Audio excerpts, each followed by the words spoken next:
नेपाल की संसद आग में झुलस रही है, सड़कों पर मारा मार है। प्रदर्शनकारियों की भीड़ सरकार को सबक सिखाना चाहती है, जिसका शोर इस समय दुनिया भर में सुनाई दे रहा है।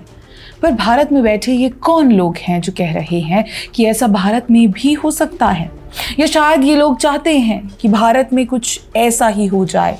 जी हाँ दोस्तों, नेपाल में हिंसा की जो आग जल रही है उसे देख भारत में एक वर्ग है जो खुश है और चेतावनी दे रहा है कि भारत में भी ऐसा हो सकता है।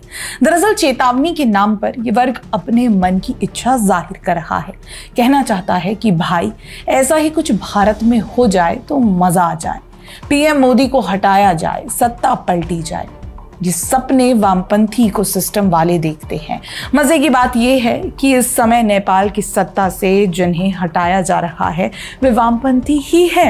लेकिन हमारा सवाल ये है कि ये कौन लोग हैं जो भारत में यही चाहते हैं।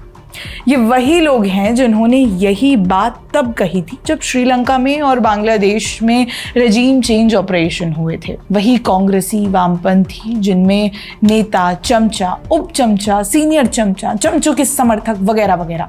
अब देखिए ना, उद्धव ठाकरे की लुटिया डुबाने वाले संजय राउत लिखते हैं, नेपाल टुडे, ये स्थिति किसी भी देश में पैदा हो सकती है, सावधान, भारत माता की जय, वंदे मातरम। साथ में वो प्रधानमंत्री मोदी और भाजपा के अकाउंट्स को टैग करते हैं। लेकिन उनका मन यही नहीं भरा तो एक बार फिर से लिखते हैं, ये हादसा किसी भी देश में हो सकता है, सावधान रहिए, भारत माता की जय, वंदे मातरम। और एक बार फिर प्रधानमंत्री मोदी और भाजपा के अकाउंट्स को टैग करते हैं। ये वैसा ही है जैसे नवाब मालिक की ईडी द्वारा गिरफ्तारी के बाद कोई संजय राउत को वार्न करे कि सावधान, ऐसा आपके साथ भी हो सकता है। पर कोई संजय राउत से पूछे, क्या नौटी राउत जी सावधान कर रहे हो या धमका रहे हो? ये सवाल इसलिए क्योंकि उनके सावधान करने और धमकी देने में कोई ज्यादा फर्क नहीं है, तो इसे हम धमकी समझकर आगे बढ़ते हैं। क्योंकि इसी तरह की भाषा आम आदमी पार्टी के नेता संजय सिंह भी बोलते दिखे। वो कहते हैं कि नेपाल से भारत सरकार को सीखना चाहिए। देखिए, ये सब चीज इसी ओर संकेत करता है कि भाई लोकतंत्र के अंदर अगर आप जनता के अधिकारों को छीनेंगे तो उस पर फिर विद्रोह होता है। तो इसलिए नेपाल से हमारे देश के आकाओं को भी सबक लेना चाहिए। लेकिन मैं तो ये कहना चाहती हूँ कि भाई आप तो भाग्यशाली हैं जो इस तरह की हिंसा की मार नहीं झेलनी पड़ी, क्योंकि जितना भ्रष्टाचार आपकी केजरीवाल सरकार ने किया है उस हिसाब से तो आप जैसों के लिए भारत में जगह ही नहीं है। लेकिन ये नया भारत है, हिंसा से नहीं तिहाड़ में सबक सिखाता है। खैर, थोड़ा और आगे बढ़ते हैं और अब समाजवादी पार्टी के लेडी संजय राउत पर आते हैं, यानी आईपी सिंह पर, जो लिखते हैं, नेपाल टुडे टुमारो इंडिया। वो दिन दूर नहीं जब गोदी मीडिया के दफ्तर ऐसे ही निशाने पर होंगे। तथाकथित मालदार पत्रकार भाग जाओ, बूढ़े मोदी को हटाओ, हिंदुस्तान बचाओ। सवाल ये है कि क्या आईपी सिंह लोगों के अंदर हिंसा पैदा कर रहे हैं? क्या वो बूढ़े मोदी को हटाओ, हिंदुस्तान बचाओ की बात करके लोगों को बरगलाने की कोशिश नहीं कर रहे? मतलब चुने हुए प्रधानमंत्री मोदी के लिए कोई ऐसी अमर्यादित भाषा का प्रयोग कैसे कर सकता है? आखिर सत्ता की ऐसी कौन सी भूख है जो प्रधानमंत्री मोदी को अपमानित करके ही पूरी होती है? मोदी को हटाना चाहते हैं आप तो चुनाव में हटाइए ना भाई। वैसे ये हम सभी जानते ही हैं, मगर भारत में ही कुछ इसी तरह की इच्छा रखने वाले इस लिस्ट में यूपीएससी मॉक इंटरव्यू लेने वाले विजेंद्र चौहान की सोच देखिए।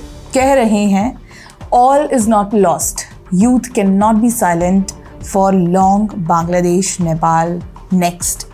लगता है कोचिंग से ज़्यादा स्कोप अब इनको मोदी विरोध उद्योग में दिख रहा है, जिससे पिछले 11 वर्षों से कई लोगों की रोजी रोटी चल रही है। लगता है एसएससी आंदोलन को हाईजैक न कर पाने का दुख अभी तक दिख रहा है।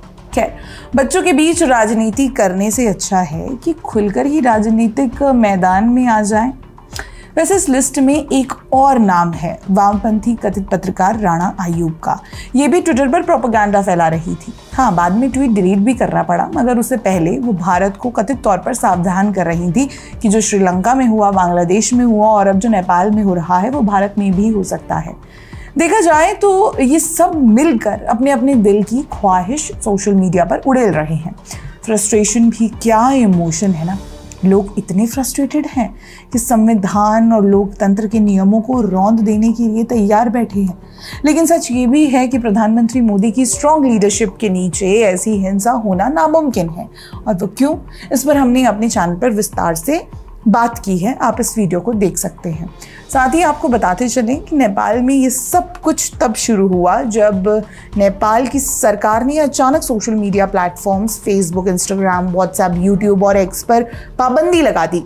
अब ये कदम भ्रष्टाचार और नौकरी संकट से परेशान युवाओं को और भड़का गया है। नौजवान सड़कों पर उतर आए। वैसे सच ये भी है कि इसके पीछे अन्य कारण भी बताए जा रहे हैं, जैसे भाई भतीजावाद की पॉलिटिक्स, युवाओं में बढ़ती बेरोजगारी और ओली सरकार की भारत से दूरी और चीन से बढ़ती नज़दीकी। मगर फिलहाल हिंसा के बीच नेपाल के प्रधानमंत्री KP शर्मा ओली ने इस्तीफा दे दिया है। बस यही देखकर भारत का वामपंथी इकोसिस्टम भी कुछ ऐसा ही चाहता है, ताकि प्रधानमंत्री मोदी को भी एक दिन इस्तीफा देना पड़ जाए। लेकिन सच यही है कि आधी रात का ये सपना कभी पूरा ना हो सकेगा। बहुत बहुत धन्यवाद।